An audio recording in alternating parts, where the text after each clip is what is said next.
Top Weekend, Wendy Bouchard. 8h19 sur Europe 1, voici l'interview politique au cœur d'une semaine sociale tendue et avant les manifestations du 1er mai. Bonjour Thierry Solaire. Bonjour. Vous êtes député Les Républicains des Hauts-de-Seine, chargé d'organiser la primaire de novembre. Un téléphone portable dans une cellule, c'est devenu banal malheureusement. Lorsque le détenu concerné est l'un des plus grands surveillés de France, c'est un scandale. C'est un scandale parce que l'État, sa mission numéro 1 dans le contexte dans lequel nous sommes, c'est d'assurer la sécurité des Français. Et on ne peut pas assurer la sécurité des Français, lutter efficacement contre le terrorisme si on permet à nos détenus, même ceux qui sont à l'isolement, même ceux qui sont condamnés pour des actes de terrorisme, d'être dans leur cellule, tranquillement, avec un téléphone portable, en contact avec une organisation terroriste. Moi, je demande au gouvernement de faire un audit précis de toutes les défaillances de la chaîne de sécurité dans notre pays et de mettre les moyens là où il y a besoin pour que la priorité, ça soit la sécurité publique. Il y a 6 mois, avec vous, Thierry Solaire, pour Zone Interdite sur M6, nous étions allés ensemble à la prison de Nanterre. Vous aviez constaté les mêmes défauts, les mêmes manquements. L'audit aurait pu être aussi lancé à ce moment-là. Les députés n'ont pas réagi autour de vous. Je l'avais demandé, le gouvernement nous répond toujours la même chose. Oui, c'est vrai, c'est un problème, on va en rajouter des brouilleurs dans les prisons. Mais enfin, vous voyez, on parle, et puis ils ne font rien de concret. Écoutez, c'est quand même pas si compliqué que de mettre des brouilleurs dans des prisons. Est-ce que ça coûte de l'argent ? Oui, probablement. Mais vous voyez, plutôt que de dépenser de l'argent, que l'État s'occupe de tout, que l'État finisse par comprendre qu'il est là pour s'occuper avant tout de sa mission régalienne. Personne à part l'État n'assure la sécurité publique dans le pays. Si l'État ne le fait pas, personne ne le fera à sa place. Thierry Solaire, 0,5 c'est mieux que 0,4.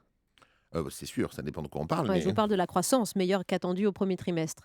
Bien sûr, oui, la croissance revient un peu dans la zone euro, il faut s'en réjouir.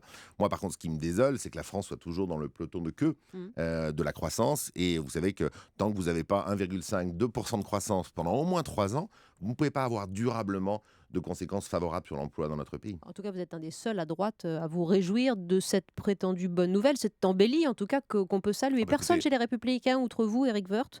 Pourquoi ? Moi, je m'en réjouis, et d'ailleurs on est nombreux à le faire, heureusement. Pas publiquement alors. Non, mais vous savez, moi, dès qu'il y a une bonne nouvelle pour le pays, je m'en réjouis. Je suis dans l'opposition à la politique qui est menée par la gauche, mais je ne veux pas que mon pays sombre. Bien sûr. Tout ce que le gouvernement fera de bien et toutes les bonnes nouvelles que le pays connaîtra, je m'en réjouirai tous les jours. Ça veut dire que la France va mieux ? Écoutez, 0,5 c'est mieux que 0,4, vous l'avez dit vous-même. Mais vous voyez, 1 million de chômeurs de plus depuis l'élection de François Hollande. 25% de nos jeunes en France sont au chômage. Il n'y a que François Hollande pour croire que c'est dans la moyenne européenne. Écoutez, il faut prendre des mesures radicales, mesures qui ont été prises dans tous les autres pays européens. Et la loi El Khomri, ce rapport Combrexel initialement, devait apporter ses réponses. Aujourd'hui, la montagne, comme dit Nicolas Sarkozy, accouche d'une demi-souris.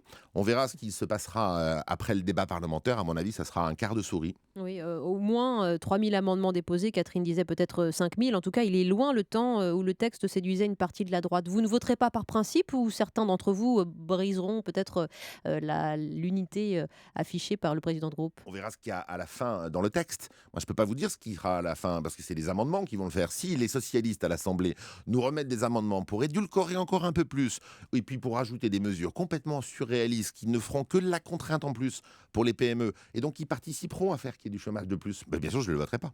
80% des Français redoutent aujourd'hui une explosion sociale. 214 interpellations, 78 policiers blessés au terme de cette semaine qui a été très mouvementée, 5 manifestants écroués à Nantes. Une fois qu'on a dit, comme Manuel Valls, comme Bernard Cazeneuve, que ces faits étaient inacceptables, qu'est-ce qu'on fait, Thierry Solaire ? Alors, dans les mots, Bernard Cazeneuve, le garde des Sceaux, le Premier ministre, c'est toujours parfait. Rappel des grands principes, condamnation des violences, affichage de la fermeté de l'État. Mais les mots, ça ne sert pas à grand-chose. Qu'est-ce qui se passe, par exemple, à Paris ? Il y a 2 mécanismes en même temps. Il y a ce mouvement Nuit debout, où le gouvernement laisse, par presque sympathie au démarrage d'ailleurs, des gens squatter la place de la République. Moi, je pense aux riverains. Ils cassent tout, ils arrachent les pavés. En situation d'état d'urgence, vous n'avez de cesse de le rappeler. D'urgence. Ils brûlent les voitures autolibres régulièrement. Puis à un moment, la situation dégénère. Et puis en parallèle de ça, il y a les manifestations qui sont permises, bien sûr, dans le cadre de la réforme dont on vient de parler, la loi travail. Et à ce moment-là, ça dégénère. Écoutez, moi, ce que j'attends du gouvernement, c'est pas que des mots, c'est des actes. Alors là, maintenant, ils le font, parce que la situation est en train de déborder.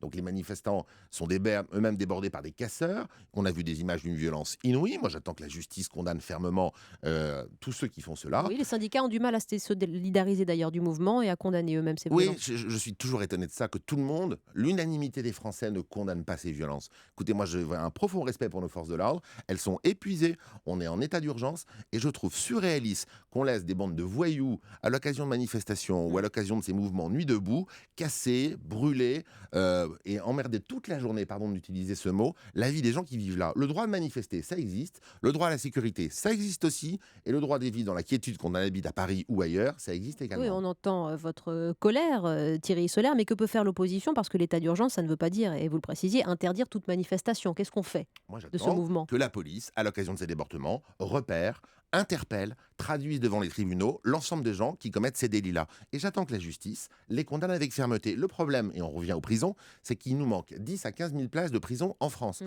Écoutez, quelqu'un qui casse tout, qui envoie des pavés sur le visage d'un policier, eh ben, sa place, elle est en prison. Et pour ça, il nous faut des places de prison. Et donc, le gouvernement a arrêté toute la construction qui avait été engagée par le précédent quinquennat de Nicolas Sarkozy de places de prison dans notre pays. Il en manque de 10 à 15 000. Tout le monde est d'accord sur ce sujet. C'est pas pour devenir comme les États-Unis, hein.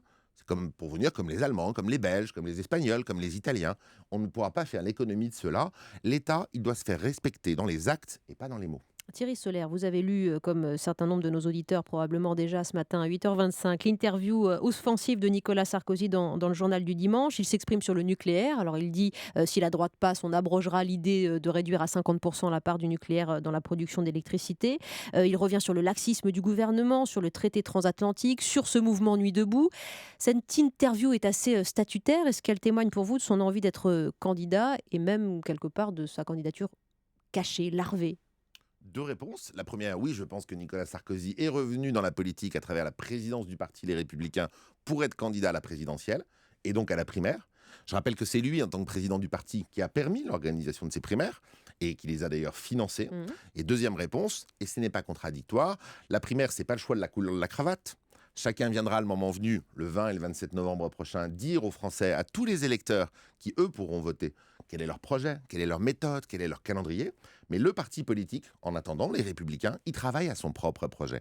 Et mardi, il y aura la convention sur l'environnement, sur l'écologie au sein des Républicains. Nicolas Sarkozy, ce matin, dans le JDD, cadre bien, je trouve, les 4-5 grands sujets autour de la problématique de l'énergie et de l'environnement. Ouais, il y a l'écurie républicain avec les différents box et les candidats en ordre de marche. Et puis il y en a d'autres qui décident de se présenter en marge, justement. Ramayad, par exemple, ancienne ministre de Nicolas Sarkozy.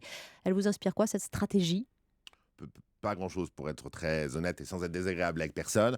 Tout le monde comprend bien que la droite doit être rassemblée à la présidentielle, sinon on ne sera pas au second tour. Mm. Et donc on s'est engagé collectivement dans cette primaire. Après, vous avez toujours des gens qui viennent vous dire « Ah bah tiens, je vais moi aussi être candidat à la primaire », Au alors nom de qu'ils n'auront jamais les l'indépendance. parrainages. Mm. Si, non mais moi, chaque Français qui le souhaite a le droit d'annoncer qu'il est candidat à la présidentielle.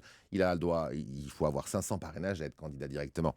Mais tout ça ne m'inquiète pas. Moi, ce qui m'importe, c'est que ma famille soit rassemblée, que le 27 novembre au soir, on ait un seul candidat de la droite à l'élection présidentielle. Et puis surtout, plus important encore, qu'on mette en œuvre à ce moment-là les vraies réformes dont le pays a besoin. Parce que vous voyez, l'État est présent partout en France et jamais là où les Français en l'attendent. L'État, il est sur votre dos quand vous montez votre entreprise. Il est jamais là quand il y a un voyou qui casse votre voiture.